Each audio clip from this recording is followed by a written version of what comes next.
Blog Talk Radio. Boa noite, amigos. Estamos aqui de volta, como sempre, com muito material interessante. Mas antes de entrar aqui nas cartas, parece até que tinha alguém na linha aí. Vamos atender já, porque deixar a pessoa esperando até o fim do programa. Alô? Alô? Alô, Olavo? Sim. Não, só para dar uma boa noite, você mal começou, já está liberando o espaço, mas é um prazer mais uma vez, e não só parabenizá-lo, mas não desistir dessa empreitada, por favor, viu? Nós precisamos desse espírito crítico aí. Não vou desistir, não, eu mal estou começando. Mas me diga uma coisa, quem está falando? Eu sou Fábio Basílio, também sou jornalista aqui no Rio de Janeiro. Muito bem, Fábio, tudo de bom aí? E eu obrigado pelo estou estímulo. Ouvindo aqui de um VoIP, entendeu? Aham. Por isso. Muito obrigado pelo estímulo. Não vamos desistir, não. Nós não estamos começando. Tudo bem. Eu tô não aqui, vamos se livrar de mim assim tão fácil. Estou aqui como bom ouvinte. Muito obrigado pela oportunidade. Parabéns, viu? Obrigado eu. Um abração. Tchau. Tchau, tchau. Mas olha, vamos começar aqui comentando um artigo que saiu na Folha, assinado pelo Hélio Schwartzman, chamado Questão de Fé.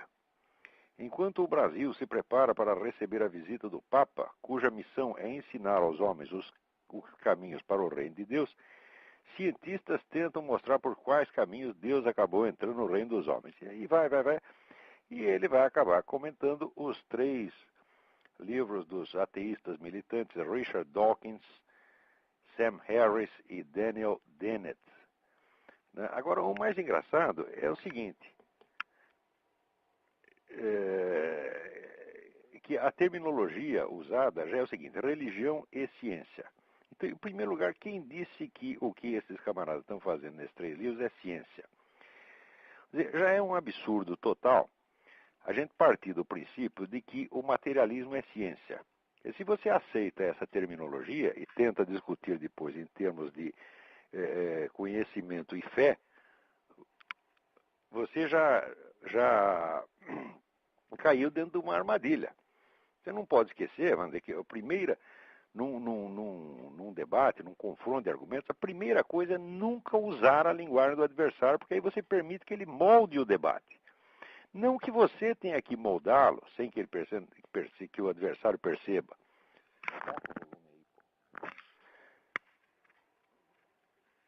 Não que você tenha que moldá-lo, mas você não pode permitir que o sujeito molde. Você não pode entrar dentro, vamos dizer, de uma camisa de força verbal que lhe foi imposta, tá certo, por um adversário mal intencionado e desonesto. Quer dizer, na premissa materialista não existe absolutamente nada de científico. Isso aí é uma metafísica barata, tá certo? Metafísica de galinheiro, que a gente não tem por que aceitar.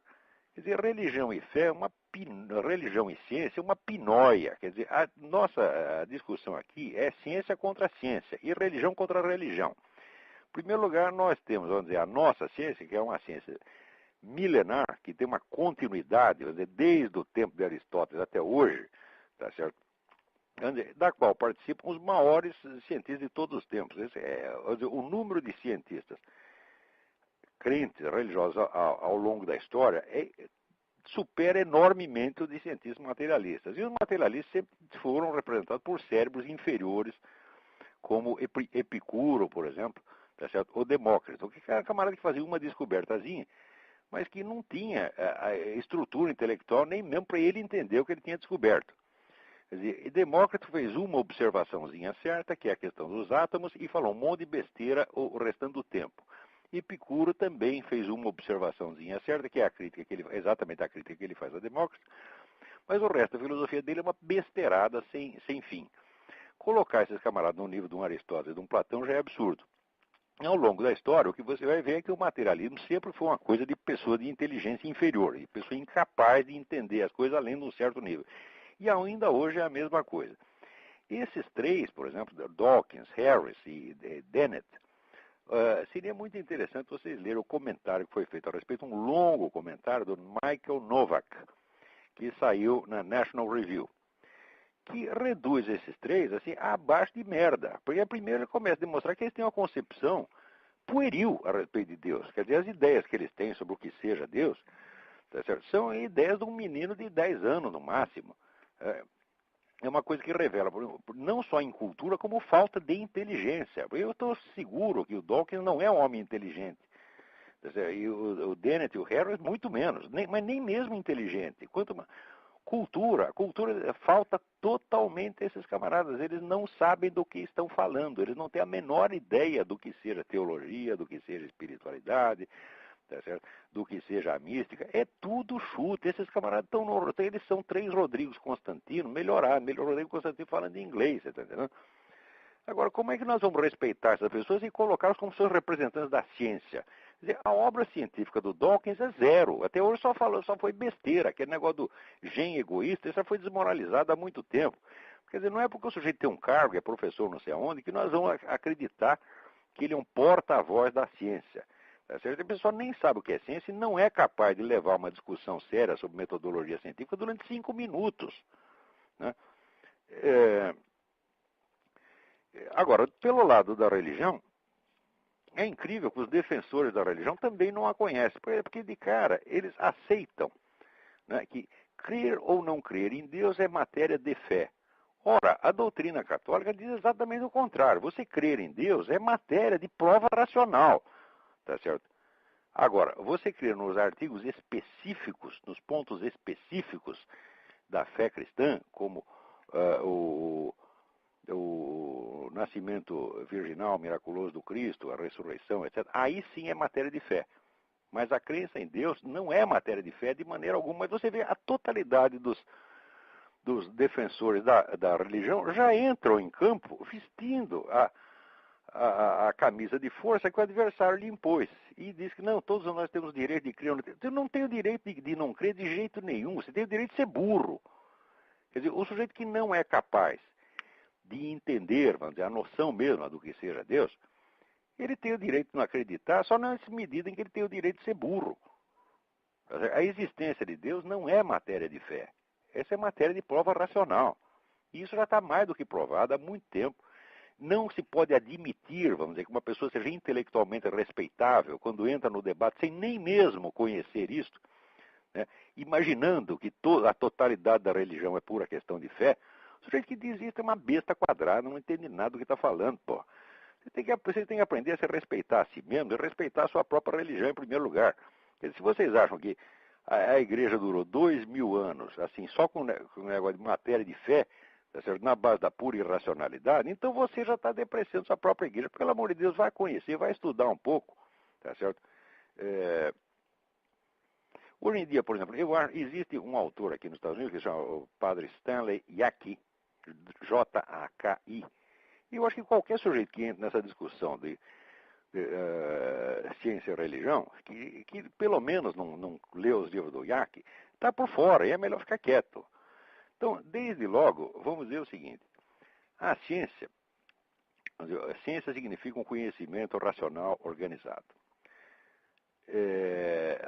Para ser racional, você tem que partir de certas premissas, vamos dizer, que sejam universalmente inquestionáveis e que são fundamentos, vamos dizer, da própria lógica.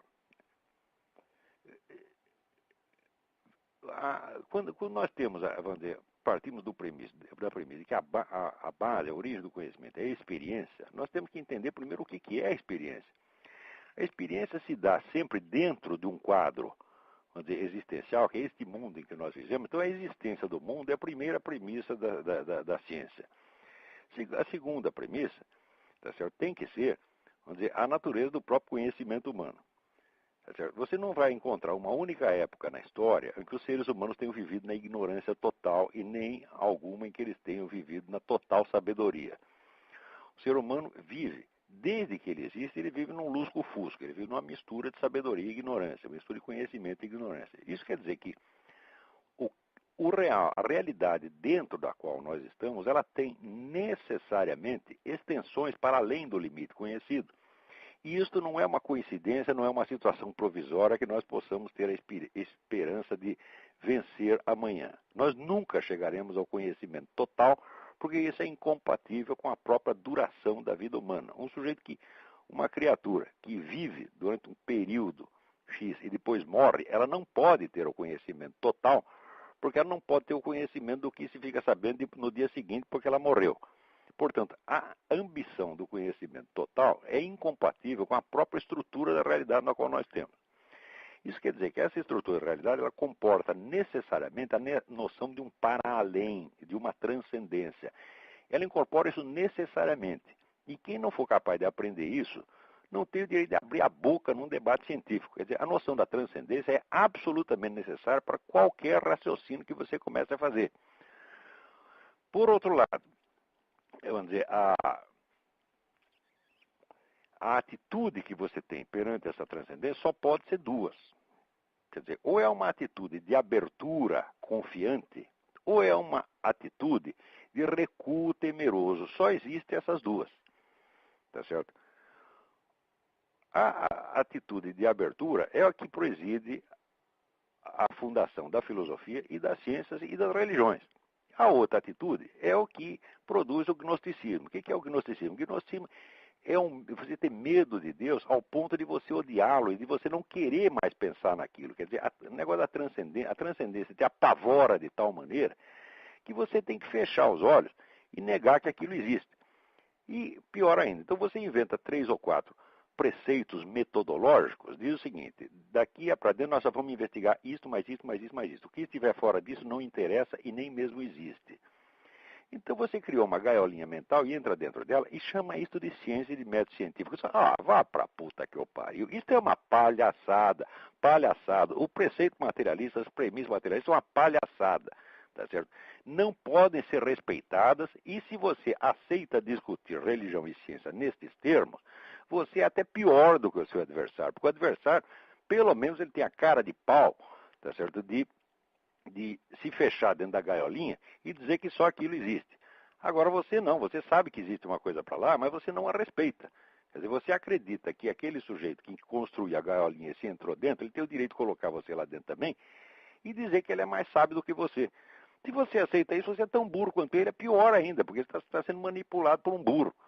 Tá certo? Então, olha, pelo amor de Deus, antes de discutir essas coisas, tente absorver a tradição filosófica a esse respeito. Deem, por exemplo, uma olhada. Existe o livro do Edmund Husserl, que se chama Crise das Ciências Europeias e a Fenomenologia Transcendental. Sem esse livro não dá para você entender o que é ciência hoje. Ciência hoje, na sua quase totalidade, é uma fantasia, é uma coisa boboca. É uma série de preceitos, vamos dizer, arbitrários, tá certo? Que são, vamos dizer, coerentes uns com os outros e permitem uma certa prática da investigação de determinados pontos limitados, tá certo? E mesmo dentro disso, produz tanta bobagem, tá certo? Que essa situação acabou levando ao surgimento do tal do pós-modernismo, tá certo? Que já transforma tudo em discurso e em ficção, portanto, tá certo? O pós-modernismo e o desconstrucionismo é muito útil na sua crítica que ele faz do discurso científico. Essa conversa do Dawkins não resiste a 2 minutos de análise desconstrucionista. O desconstrucionismo é uma bobagem também, porque ele acaba transformando tudo em discurso e ficção. Mas que alguma coisa é apenas discurso e ficção, certamente é.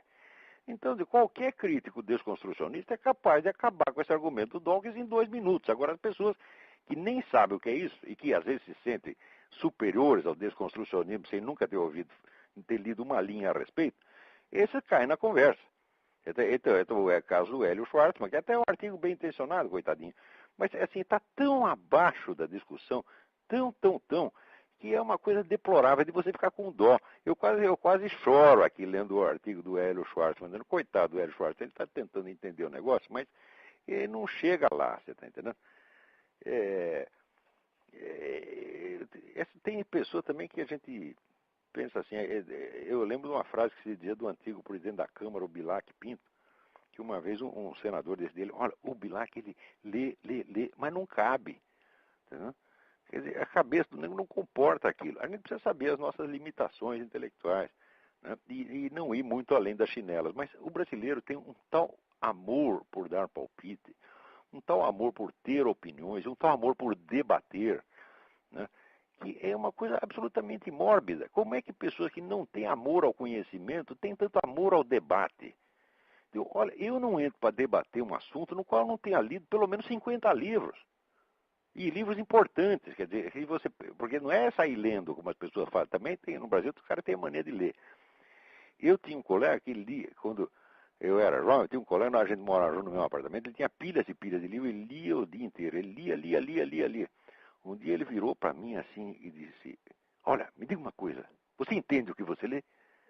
Né? Então, aquilo ali eu fiquei traumatizado, o nego lia o dia inteiro, mas ele não está realmente entendendo. Eu lia muito menos que ele, acho que 100 vezes menos do que ele, só que é o seguinte, eu não largava o livro enquanto não entendia.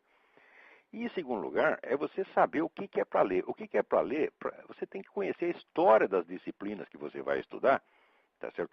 E saber, dentro da história, dentro dessa evolução, quais foram os livros fundamentais, quer dizer, os livros que geraram outros livros, os livros que geraram as teorias fundamentais, que articularam o debate. Senão, não adianta você ler, tá certo? Olha, eu passei aqui 40 anos organizando a minha biblioteca nessa base. Quer dizer, eu peguei a filosofia e ciências humanas e falei, eu vou reconstituir aqui só o que foi aquilo que realmente marcou o debate, você está entendendo? Depois de eu fazer isso, eu começo a pegar um outro tipo de livro, fazer uma segunda, uma segunda fileira na biblioteca, que são os livros que não marcaram época, que não foram importantes na evolução da disciplina, mas que deveriam ter sido, de acordo com o meu julgamento.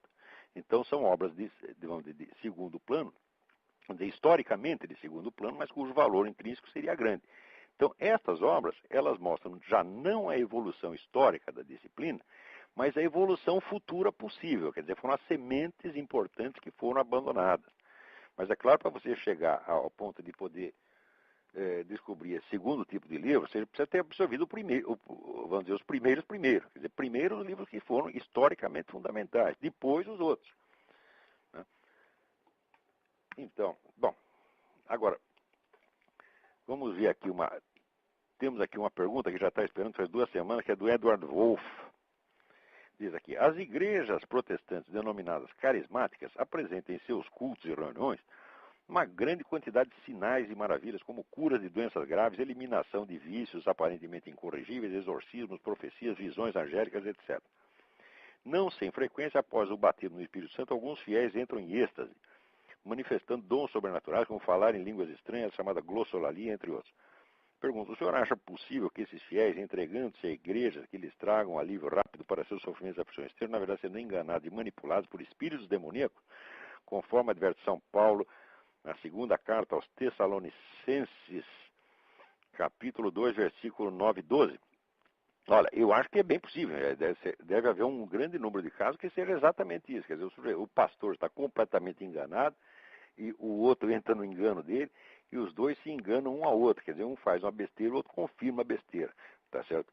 Isso é bem possível dentro, vamos dizer, da atmosfera de entusiasmo quase histérico que às vezes acontece nessas igrejas. Porém, existe um número incalculável de curas reais, de milagres reais.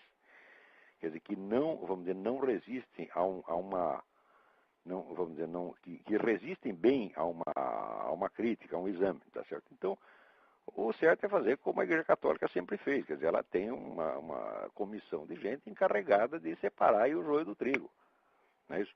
Então, o fato de haver, na verdade, só existem falsas curas porque existem as curas autênticas. E,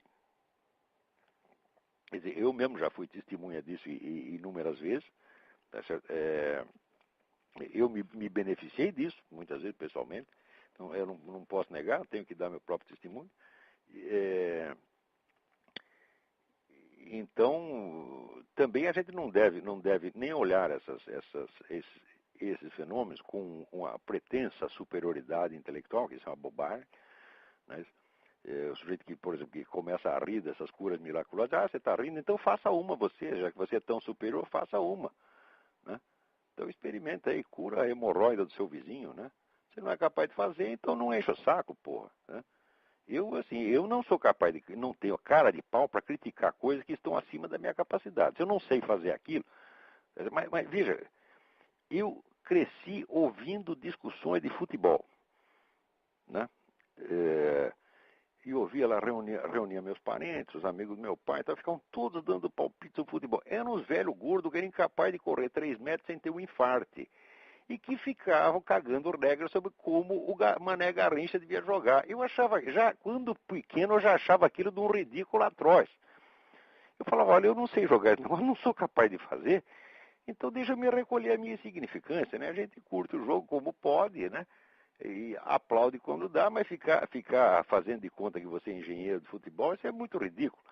Agora, veja, as discussões sobre futebol, elas têm uma importância cultural muito grande no Brasil. Elas educaram o brasileiro, elas corromperam a inteligência do brasileiro, elas ensinaram todo o Brasil a falar daquilo que não sabe. Por isso, quando eu escuto discussão de futebol, né, eu já saco do meu revólver, porque eu sei que aquilo é destrutivo. Então, só que o sujeito começa discutindo futebol nessa base, discutindo o que ele não sabe fazer, acaba discutindo metafísica, religião e mística, etc, etc. E eu, na verdade, eu vejo que o grande problema com as religiões e com esses pregadores todos é que quase a boa parte da pregação que eles fazem é só tagarelice. É a tagarelice totalmente alienante, sobretudo na parte moral. Porque, olha, eu tenho alguma prática do ensino da moralidade por ter tido 8 filhos, tá certo? Ter errado muito na educação dos primeiros e ter ido melhorando a coisa com o tempo, aprendendo, tá, como é que faz, tá certo? Até que nos últimos, mais novinhos, acho que estou acertando mais. Então, eu tenho certeza que você dá regras morais para as pessoas, tá certo? Não só não funciona, como é estupidificá-las. Não se ensina moral com regra. Moral, você tem que dar um exemplo e tem que inspirar a pessoa para que ela busque dentro do seu coração o seu sentimento do dever. Porque o fato é o seguinte, todas as regras morais são gerais e abstratas. Todas as situações que exigem decisões morais, ao contrário, são particulares, concretas e irrepetíveis. Então, não dá para você fazer a dedução de uma regra geral até um caso particular. Uma dedução tão perfeita assim não existe. Você tem que fazer um salto intuitivo. Quer dizer, existe uma espécie de intuição moral que te indica o caminho do que é o certo, do que é o justo e do que é o bom. Isso tem que ser desenvolvido, tá certo? Na prática. Se você dá a regrinha pronta, você está inibindo o desenvolvimento do senso moral. Eu dei um curso inteiro sobre isso, em Curitiba, um curso de ética, mas não sei se entrou alguma coisa na cabeça das pessoas. Eu digo, moral não se ensina por regrinha. Não adianta você dar as regrinhas, tá certo? Não é assim que se faz. Ah, isso é certo, isso é errado. Não é assim. O indivíduo não pode se abrir a Deus se ele primeiro não se abriu ao seu próprio coração, quer dizer, aquilo que tem de mais íntimo nele. E isso é impossível se entre ele e o seu coração existe uma barreira de regras, temores, preconceitos, etc. Isso é impossível. Tá certo? Então, nós temos que partir, vamos dizer, para o verdadeiro conhecimento da alma humana, porque através do nosso autoconhecimento é que nós nos abrimos para Deus.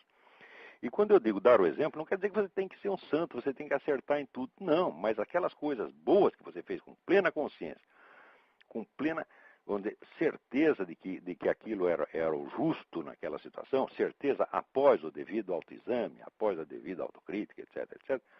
Isto deve ser mostrado para as pessoas, né? Porque em Mateus, capítulo 5, versículo 16, diz assim, deixe que a sua luz brilhe ante os homens, para que eles possam ver as suas boas obras e deem glória ao nosso Pai que está nos céus. Então, tudo que você faz de bom deve ser mostrado a seus filhos, sua mulher, seus amigos, para ser exemplo.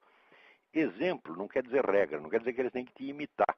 Quer dizer que aquele exemplo vai inspirar, porque o seu exemplo foi a sua conduta num determinado caso. Eles nunca vão ter um caso exatamente igual, uma situação exatamente igual, eles vão ter a situação deles. Então, você inspirar no seu exemplo para que eles descubram no coração deles o que é o certo a fazer. Agora, você vai acertar numa coisa, não outra, e naqueles pontos que você acertou, você é um exemplo. Ninguém acerta em tudo, a gente erra em muita coisa. Agora, do conjunto dos exemplos certos, que sejam, vamos dizer, modelos inspiradores para as pessoas, daí eles podem começar a entender o que é esse negócio de Jesus Cristo. Sem isso, eles nunca vão entender. A expressão Jesus Cristo vai ser uma palavra vazia para eles. Está entendendo?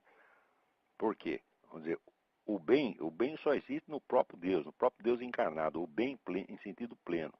Nós temos o bem ocasional. Então nós temos que explorar esse momento e mostrá-los para que a pessoa, aos poucos, vá conseguindo formar a imaginação do que pode ser, de longe, o bem pleno. Se a pessoa não teve essa disciplina, ela não sabe o que está falando de religião, quer ela ser religiosa, quer seja ateia. Quer dizer, vai cair na besteira. Agora, o ateu é pior ainda. Quando você pega um tipo que nem Richard Dawkins ou Rodrigo Constantino, esses cretinos, né, esses, vamos dizer, eles têm uma concepção tão maliciosa, tão baixa do que seja a alma dos outros, eles se acham tão superiores, que isso já basta para demonstrar a sua total inferioridade, meu Deus do céu. Porque qualquer pessoa que tem alguma superioridade real, e note bem, eu sou superior a muita gente e muita coisa, quem tem alguma superioridade real, duramente conquistada, com esforço, estudo, autodisciplina e trabalho, sabe que essa diferença relativa é muito pequena, meu Deus do céu. Você está entendendo? Quer dizer, eu que, por exemplo, na parte de estudo e tal, eu sou infinitamente melhor que um Rodrigo Constantino, um outro palhaço desse, e eu sei que essa diferença é mínima. Ela, no conjunto, ela nem pesa. Você está entendendo? Agora, o sujeito que nunca fez nenhum esforço para melhorar, que não tem autoconhecimento, não conhece seu próprio coração, e por isso mesmo não pode ouvir a Deus, este pega a superioridade imaginária que tem e faz daquilo um totem. E fala dos outros, assim, fala assim, não é dos outros de um pé rapado qualquer, não, ele pega 2000 anos de civilização, tá certo? E caga a regra em cima, como se ele fosse o próprio Deus. E a pessoa não percebe o ridículo disso aí. Ah, meu Deus do céu, ó, precisa ter muito saco, viu? Bom, vamos para outra carta aqui. Tem gente na fila aí? Vamos falar.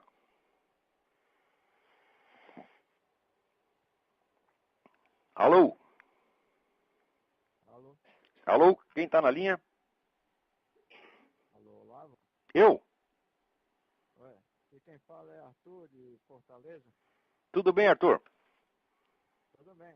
Fale bem alto porque a sua voz está chegando aqui muito distante.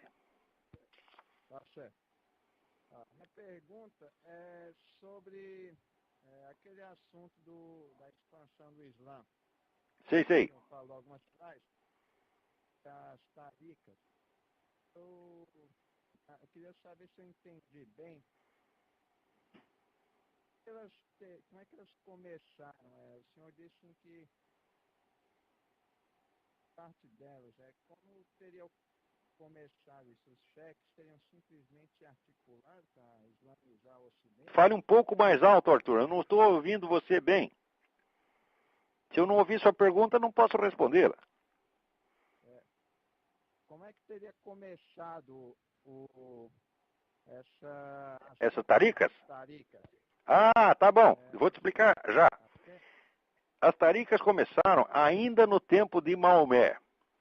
Havia um grupo dos companheiros de Maomé que, fora dos horários da prece, que o Islã tem 5 preces diárias regulamentares, fora dos horários da prece, eles se reuniam e ficavam fazendo recitações dos nomes de Deus. Porque no Corão tem 99 nomes de Deus que são atributos de Deus. E eles ficavam fazendo recitações e meditações em torno desses nomes de Deus. E alguém perguntou para Maomé, o que você acha disso? Daí Maomé respondeu o seguinte, olha, isso aí não foi Deus que mandou eles fazer, eles é que ofereceram, tá certo? Mas Deus recebe de bom grado.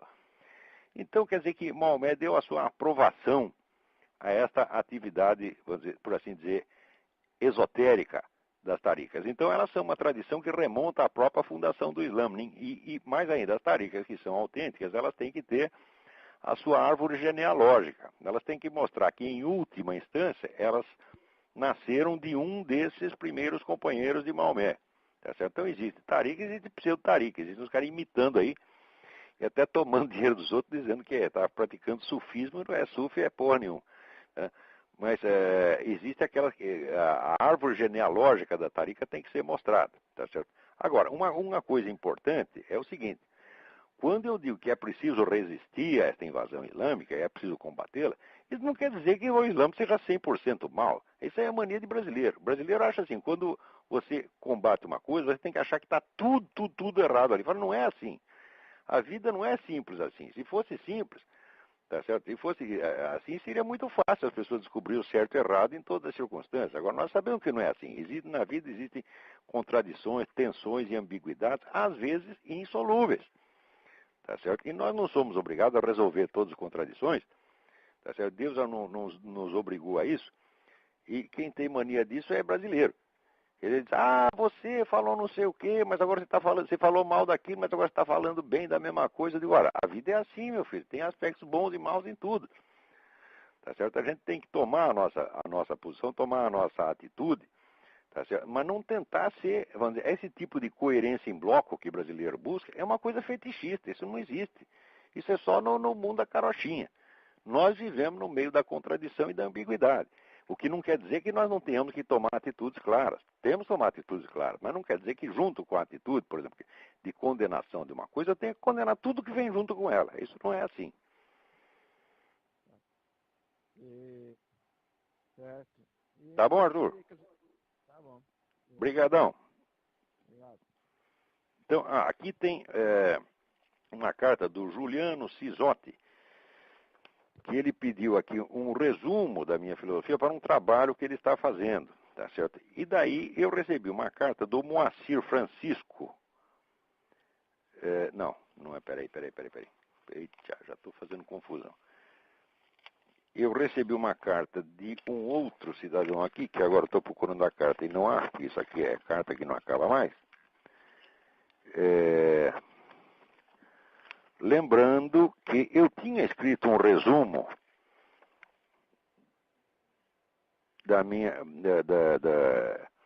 do meu projeto filosófico pessoal em 1998. 1998, que se chamava Esboço de um Sistema de Filosofia. Está aqui. Quer dizer, o Juliano Cisotti pede este resumo. E aqui o Tiago Monteiro Cardoso, que me ouviu falar disso no programa passado, diz aqui, me corrija se eu estiver errado, mas você tem sim pronto um resumo da introdução à sua filosofia. Chama-se Esboço no Sistema Filosófico, uma apostila de 14 páginas que você distribuiu em 1998 aos seus alunos de São Paulo. Você tem toda a razão, Tiago. Esse documento existe mesmo e eu certamente vou mandá-lo ao Juliano. Talvez até eu coloque na minha homepage, em circulação na minha homepage, porque isso só foi distribuído para alunos. Só que é o seguinte, o negócio é de 1998, né?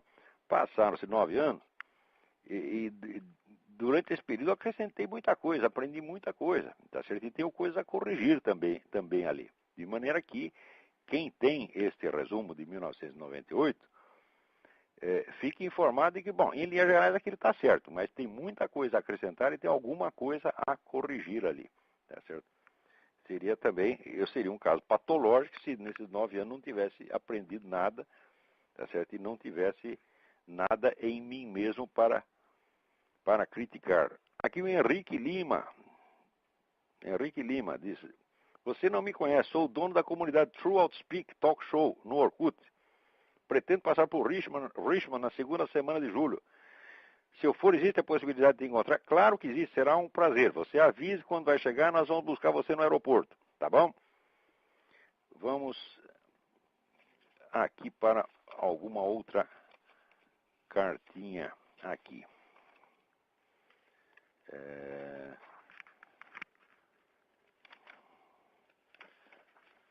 Agora,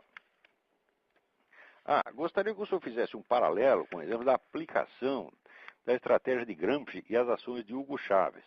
Isso é muito interessante porque é o seguinte, o Hugo Chávez, ele usou uma técnica ali que é um pouco anterior a Antônio Gramsci. Ele não precisou, vamos dizer, completar uma revolução cultural, tá certo? Como está fazendo aqui, como se fez no Brasil, mas ele usou o procedimento mais antigo, que é de você se eleger como uma plataforma mais ou menos populista, tá certo? Que, sem aparência comunista, e depois, aos poucos, você tirar a máscara, tá certo? Porque ele já está, essa altura, já tirou a máscara. Ele diz, nós vamos construir o novo homem socialista. Eu digo, meu Deus do céu, é Trotsky que saiu do túmulo, tá entendendo? Trotsky e Lenin estão aí de novo. Então, na Venezuela, a situação é um pouco mais simples do que o Brasil. O Brasil foi o único país em que a estratégia gramsciana da Revolução Cultural foi aplicada com plenitude, sem encontrar nenhuma resistência e encontrando, ao contrário, um sucesso absolutamente estrondoso. Tão grande é o sucesso que o pessoal no Brasil ainda quase ninguém percebeu que está em pleno processo de transição para o socialismo. Nós já estamos entrando no socialismo direto e as pessoas ainda não sabem. Não sabem por quê? Porque acreditam que o socialismo, o comunismo, é, em primeiro lugar, um regime econômico, quando ele não é, ele é um sistema de poder. Note bem, Karl Marx dizia que a socialização dos meios de produção era um processo lento e cuidadoso que tinha que ser feito por duas maneiras, através do imposto de renda e através do imposto de transmissão. De modo que a propriedade iria sendo, vamos dizer, absorvida pelo Estado aos poucos. Isso podia durar séculos, tá certo? E o pessoal, vamos dizer, pensa na base do estereótipo, acredita que só existe comunismo quando chega um governo e diz, pronto, agora é tudo do governo, acabou a propriedade privada. Olha lá, um comunismo assim não existe, ele só pode existir por exceção. Quer dizer, em certas situações específicas pode precipitar, como precipitou vamos dizer, Stalin precipitou na própria União Soviética, porque Lenin estava seguindo mais ou menos a receita de Karl Marx. Ele primeiro decidiu desenvolver o capitalismo, ao mesmo tempo que centralizava a autoridade no partido. Quer dizer, era uma economia de mercado junto com um autoritarismo político de partido único. Então Lenin estava seguindo a receita de Karl Marx. Daí Stalin deu pressa e estatizou tudo de repente. Então, até hoje tem um bando de cretino no mundo que acredita que só existe comunismo quando existe essa estatização repentina e total dos meios de produção.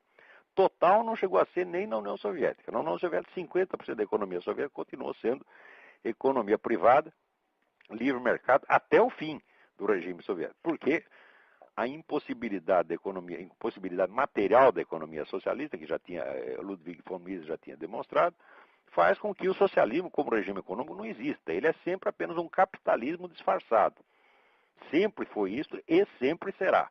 Socialismo não existe. Socialismo como regime econômico é besteira, você pode esquecer, não precisa nem combatê-lo porque ninguém vai fazê-lo.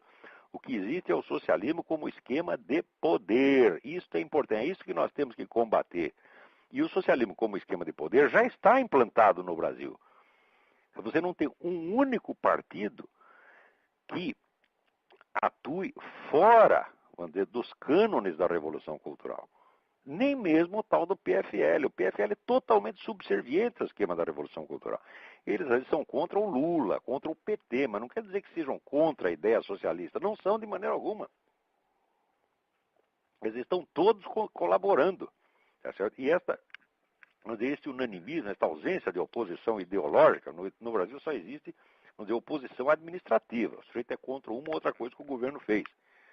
Tá certo? Mas oposição ideológica, quer dizer, oposição à concepção de Estado que está sendo implantada, isso simplesmente não existe. Então, vamos dizer, na Venezuela, não foi necessário completar o estágio da Revolução Cultural. A Revolução Cultural é a mutação da linguagem pública, a mutação da cultura, a mutação da mentalidade, de maneira que as pessoas se encaminhem para o socialismo sem perceber, sem sentir. É a revolução passiva, como diz Gramsci. Quer dizer, o Gramsci explicou isso com todas as letras e o que ele explicou é exatamente o que está sendo feito no Brasil. Como as pessoas não estudaram Gramsci e têm uma ideia estereotipada do que seja a transição para o socialismo, você diz que o Brasil está indo para o socialismo, eles riem, porque eles não sabem o que é socialismo. Como esse socialismo imaginário que eles concebem não está visível, tá certo? Eles dizem que não existe socialismo nenhum. Eu estou dizendo, não, existe, o único socialismo que existe é este. E só tem duas maneiras de fazê-lo, ou pelo método, tem três maneiras, pelo método insurrecional clássico, vamos dizer, pelo método eleitoral golpista, que é você se elege legalmente e vai dando um golpe desde cima, como está fazendo o Hugo Chávez, e o terceiro método é o método gramsciano que está sendo aplicado no Brasil, que é o da transição lenta e imperceptível. A transição lenta e imperceptível ela pode se prolongar por 30 ou 40 anos, e durante todo este período, o que impera em toda parte é a linguagem da mentira e da loucura. Você quer um exemplo da mentira e da loucura? Veja esse caso aí dos controladores aéreos, que o governo incentiva os fulanos à rebelião, tá certo? Passando por cima dos comandantes militares, faz com que o controlador aéreo tenha que obedecer, não o controlador aéreo, mesmo sendo militar, Ele não tem que obedecer seu comandante, ele tem que obedecer o presidente do sindicato. Quer dizer, essa é a destruição, é a quebra total da hierarquia das Forças Armadas, é uma coisa inconstitucional. O próprio governo faz isso e depois chega o Lula dizendo, isso foi um abuso, isso não se faz. Quer dizer, os caras mentem na sua cara, mentem o tempo todo. Quer dizer, a mentira, a linguagem dupla, etc., já se impregnou de tal maneira na mentalidade pública brasileira que as pessoas ficaram idiotas. De uns 20 anos para cá está todo mundo idiota. Se mostra a coisa está na cara deles, as pessoas não percebem. Eu tenho esse negócio do Foro de São Paulo que eu falei durante 16 anos, a coisa mais óbvia, mais patente que tem. E tem gente que você fala aquilo, você diz, será? Será que você não está exagerando? Quer dizer, é coisa de bobo, ficaram bocós mesmo, tá entendendo? E isso é característico da Revolução Gramsciana, que é, sobretudo, uma sistematização do engodo, sistematização, vamos dizer, da fraude. E se você vive num sistema inteiro de fraude, onde tudo tem duplo sentido, tudo que esses caras falam tem um sentido para fora e tem um sentido para os companheiros. Os companheiros sabem o sentido do que o outro está falando. O público imagina um outro sentido e é sempre enganado. Quer dizer, esta linguagem dupla é o instrumento por excelência da Revolução Gramsciana. Isto não foi usado na Venezuela como foi usado no Brasil. Quer dizer, neste sentido, o que está acontecendo no Brasil é infinitamente pior do que aconteceu na Venezuela. Porque na Venezuela, a oposição conserva a sua identidade e existe oposição ideológica ao Chávez. No Brasil, a possibilidade mesmo de oposição ideológica foi diluída. E sobra apenas a oposição administrativa, quer dizer, a oposição que é contra uma coisa ou outra, mas é incapaz de pegar o conjunto e fazer oposição ao conjunto. Então, um estudo comparado seria muitíssimo interessante. Parece que tem alguém na fila aí para falar, vamos ver. Alô? Alô, quem está na linha? Alô? Não tem ninguém? Ou não tem ninguém, ou não quer falar, ou está falando e a voz dele não chega aqui. Então, vou desligar. Tente outra vez.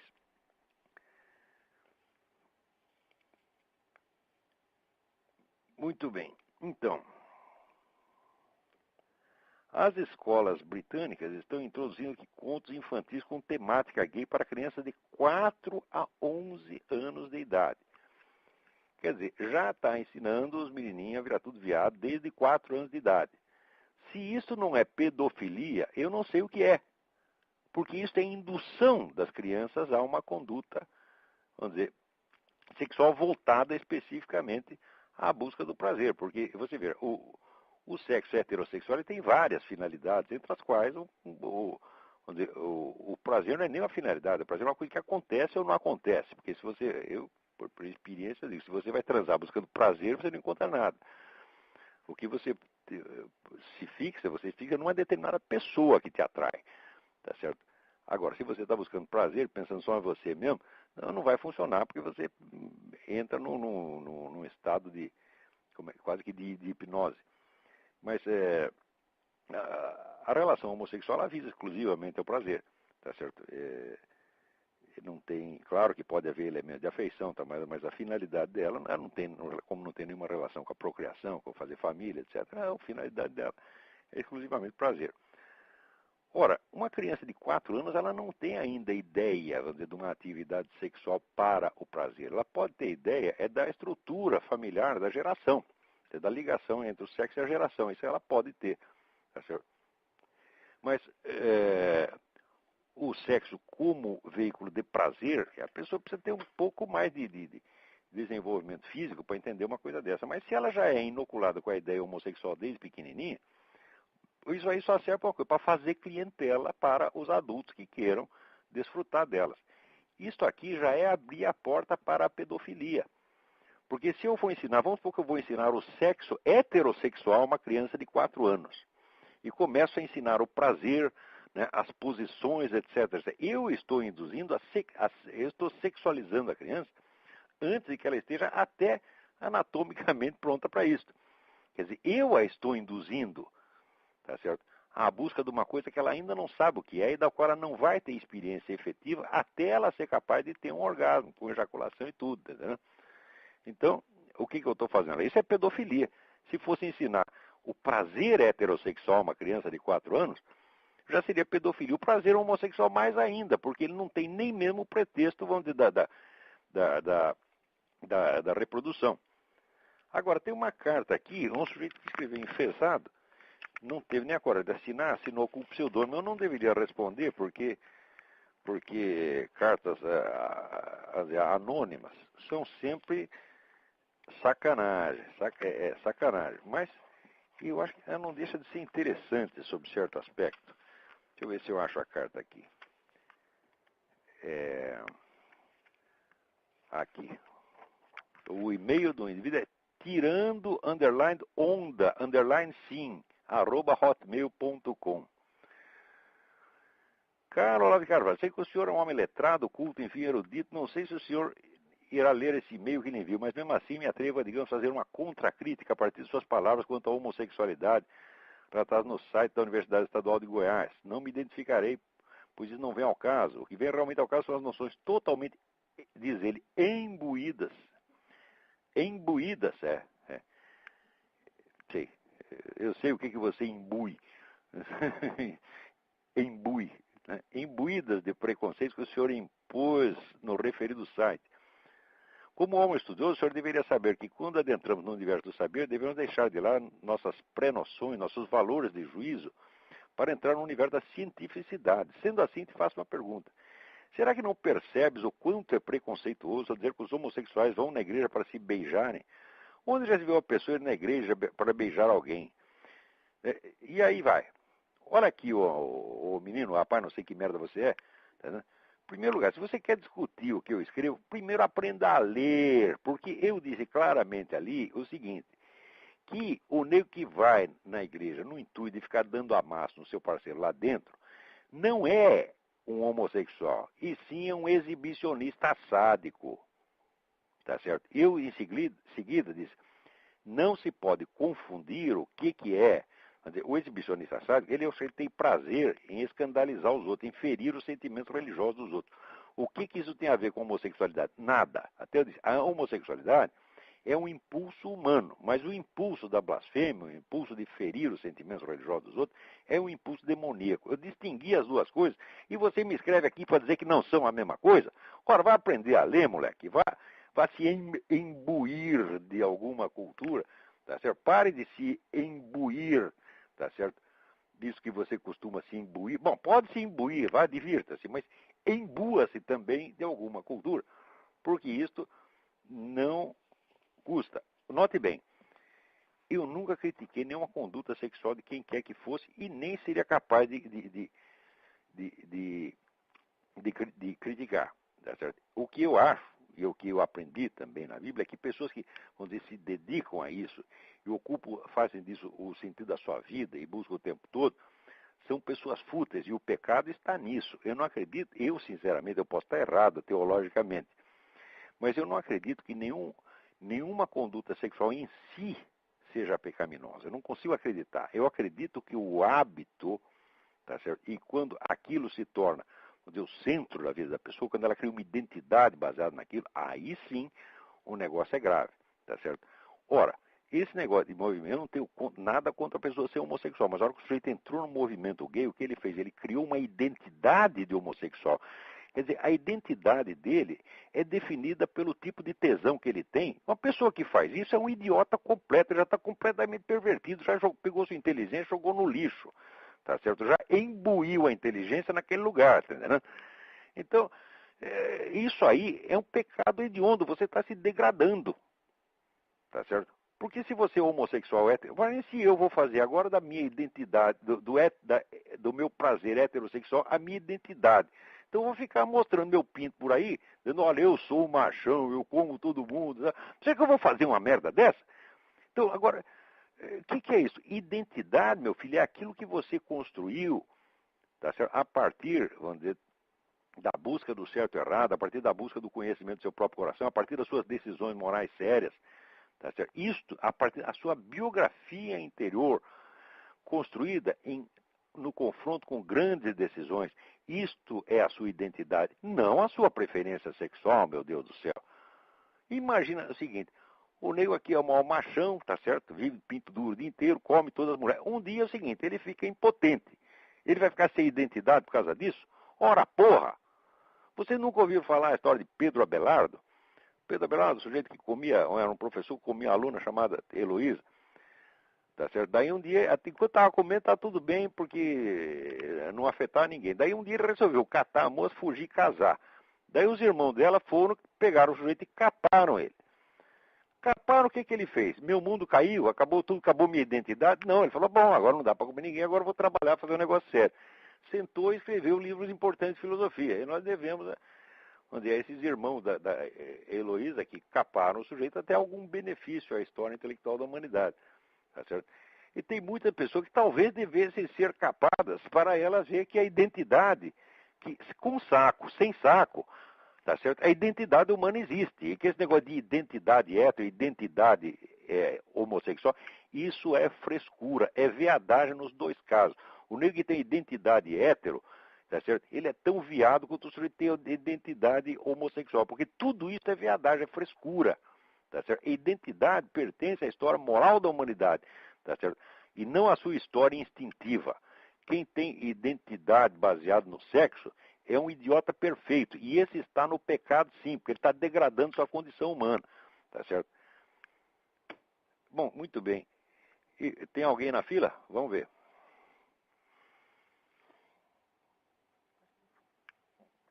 Alô? Alô?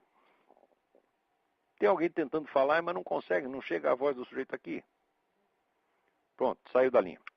Então saiu na hora certa, porque o nosso tempo já acabou. Muito obrigado a todos e até a semana que vem.